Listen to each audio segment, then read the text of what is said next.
Veteranka jedната нога и другата нога треба да ти бидат приковани. Удобност нема на крстот, меѓутоа крстот е наша и постоење, затоа што и вака и така ние ќе го носиме крстот. Ќе го носиме крстот затоа што се крштеваме во крстот Христов. Нашето крштење, без разлика што е во детски години, е во крстот, а тоа значи во распетието Христов и во воскресение. Не може да следува воскресение без крст. Нема таква состојба. Тоа ни го покажа Христос, на тоа треба да се поучиме за трајни верување. Крстот треба да го поминеме во овој живот, за да стигнеме до воскресението. Затоа толку пати во годината се спомнува честиот и животворен крст. Ова Евангелие кое денес го читавме истото како на Велики Петар.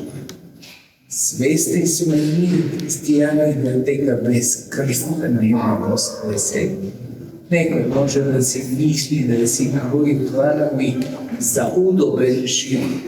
Особено вдахновено добие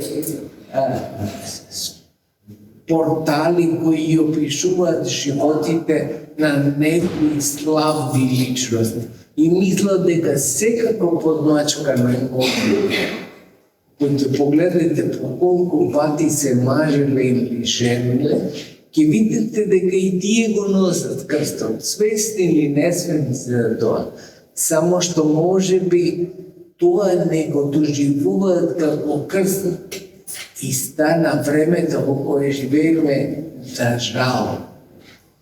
Толку суво по однос на моралните вредности, што тешко може да се спореди со некој друго време. Толку затоа што кај луѓето отсуствува животот во крстот Господ. Животот во крстот Господ тоа нови перспективи. Да, тешко. И така треба да ги не минуваме децата, она во комунизмот, што често пати сите го говорат, им велеа да децата учи за да не работиш. Со други зборови, немој да сакаш да имаш крста во животот. Христос не води во воскресение. Нема друг пат за воскресението. Ако имаше друг пат, Христос не требаше да дојде и да биде расправен. Ке ни кажеше, ама ова е рецепта. Ке ни кажеше, по тој рецепт, по тапуате ги имате живот вече. Не ви треба крст. Крстот е тежок, зашто да го носи човек. Ама нема друг начин, нема друг пат. Тој ни го благослови Господ. Тој ни го отвори како начин. А и вака и така ќе го носиме крстот. И без да сакаме и да сакаме, само многу полесно е тоа кога сакаме да го носиме. Кога сакаме да се уподобиме на Господа, зашто тој носеше крст и ние да носиме и да не избегнеме од сигурноста на тој пат кој води кон воскресение. И тоа, браќи и сестри, треба некако да ни влезе во животот од најмала вода, да не ги штедиме нашите деца. Сега скориот шлајф од оцекувањето главата на Свети Јоан ги претече. Друг е животот и други се искушенијата на човек кој живее 30 години во пустина. Друг е животот и други се искушенијата на човек кој живее 30 години во град. Меѓутоа, и едниот и другиот имаат искушенија.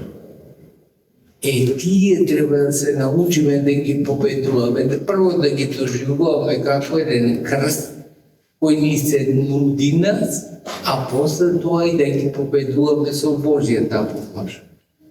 Nema да забораваме една жена, опишана е първо години, може би во Париз, што се случува. Настану да дојде вака во црква и секојаш која дојде плаче. Сега малку тој западен свет е малку по-далечен од другите и свештеникот после неколку пати кога доаѓа и плаче ја прашува: абе жено, те гледам многу пати доаѓаш во црквата и плачеш.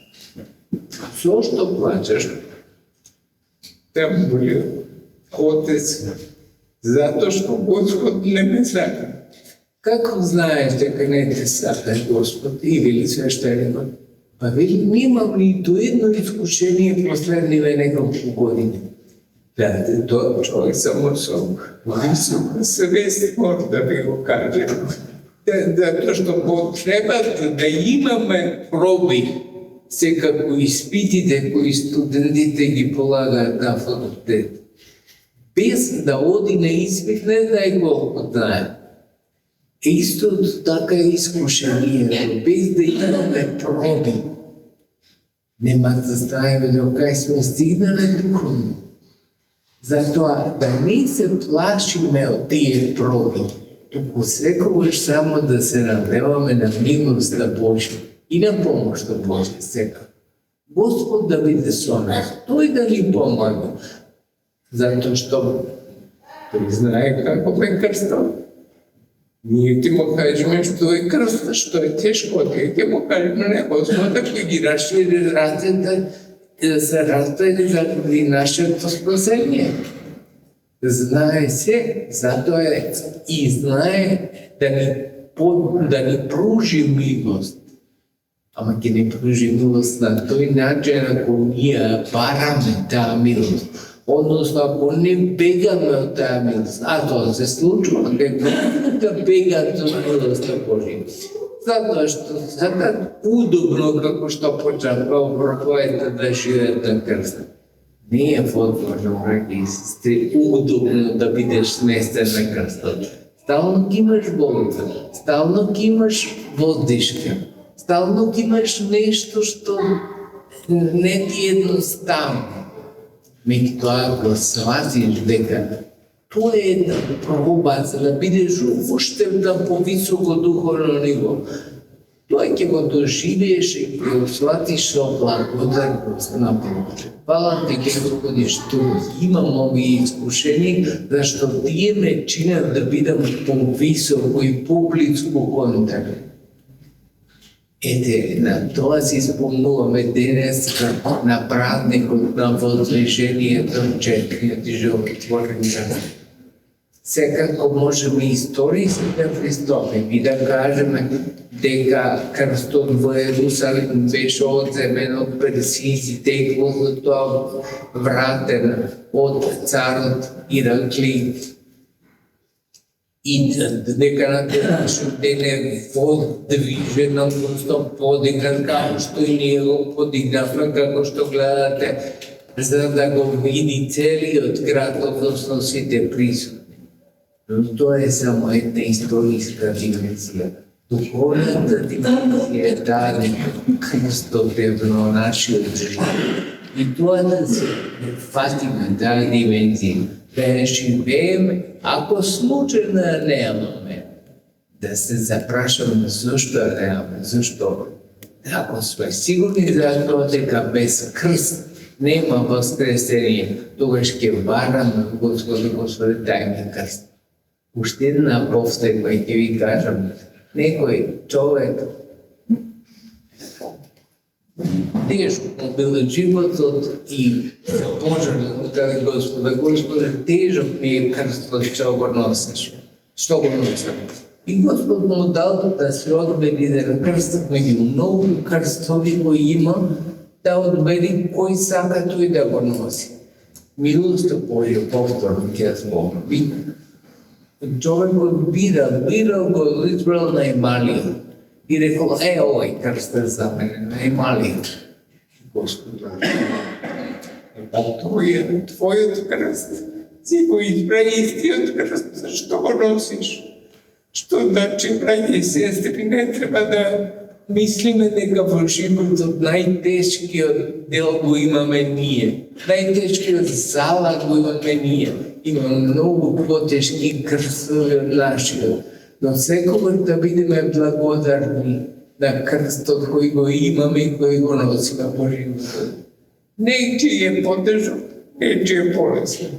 Ама некој се спрема да биде на повисоко духовно ниво, некој се спрема на пониско духовно ниво, некој воопшто не е свесен, како што реков Петро, дека не може удобно на крстот да се живи и дека нема без крстот воскресени. Тоа е оно што треба да го разликуваме. Затоа се трудиме да имаме богат духовен живот. А не може да има духовен живот оној кој не разликува крстот и последиците од крстот врз воскресението негово и воопшто врз воскресението на неговите ближни. Така, Господ нека ни даде да не бегаме од крстот, што треба да си го земеме и да си го носиме во нашите животи, зашто тоа е наша определба дали ќе го живееме животот во крст или ќе сакаме да го одбегнеме крстот, ама како го одбегнеме, одбегнуваме и во воскресението. Сега што е во малку да издржиме? И тешка мака може би, нечи карстеристичка тера ќе перетежува. Ама последната станица е живот вечен. Господ нека ни даде на сите сили да истраеме во оваа битка кон живот вечен, да го износиме достојно крстот и да бидеме негови синови и ќерки. Исполнете Господа.